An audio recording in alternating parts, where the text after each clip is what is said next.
C'est donc un choix. So it's a choice between a country where people who work hard can make their dreams come true, or a country where a government splits people, divides them between good and bad. A government that gets involved in everything but doesn't get good at anything. Smarts, not based on entitlement or inheritance. Speaking of inheritance,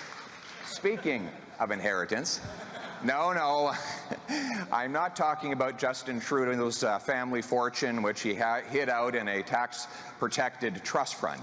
I'm talking about the country that he inherited. Did any prime minister ever inherit a richer legacy? Did any prime minister ever squander it so thoroughly? Think back to how we lived when Justin Trudeau was elected. No, really, think. Interest rates and inflation were rock bottom. Taxes were falling faster than at any time in Canadian history. The New York Times had calculated that Canada's middle class, for the first time ever, was richer than America's middle class. Thank you, Stephen Harper.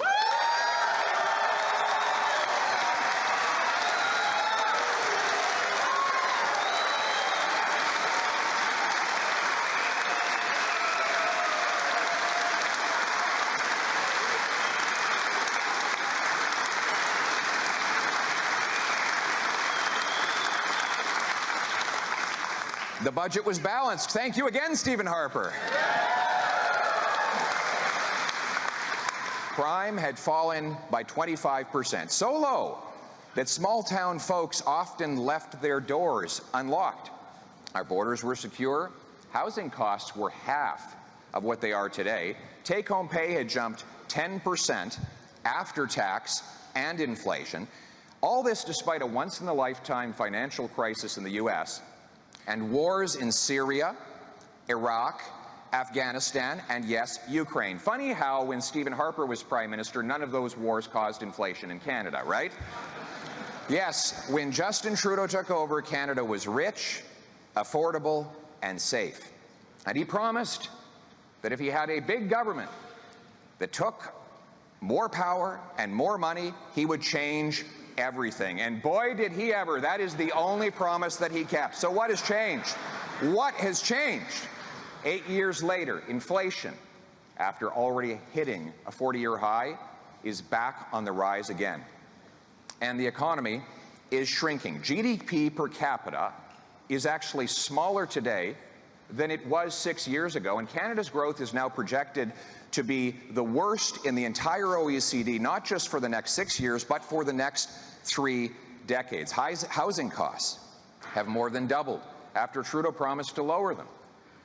It takes 25 years now in Toronto to save up for a down payment. Do you remember when you used to pay off the entire mortgage in 25 years? Some families have to stretch their mortgage out 90 years now, which means that they will have to live to be 120 to ever be mortgage free. Under Trudeau, Canadian homes cost over 50% more than U.S. homes, and you can now buy a castle in Sweden for a lower price than a 2-bedroom in Kitchener. It's almost incredible to say these things, isn't it? But this is life after 8 years of Trudeau. Toronto is now ranked the world's worst housing bubble, and Vancouver is the third most unaffordable housing market in the world.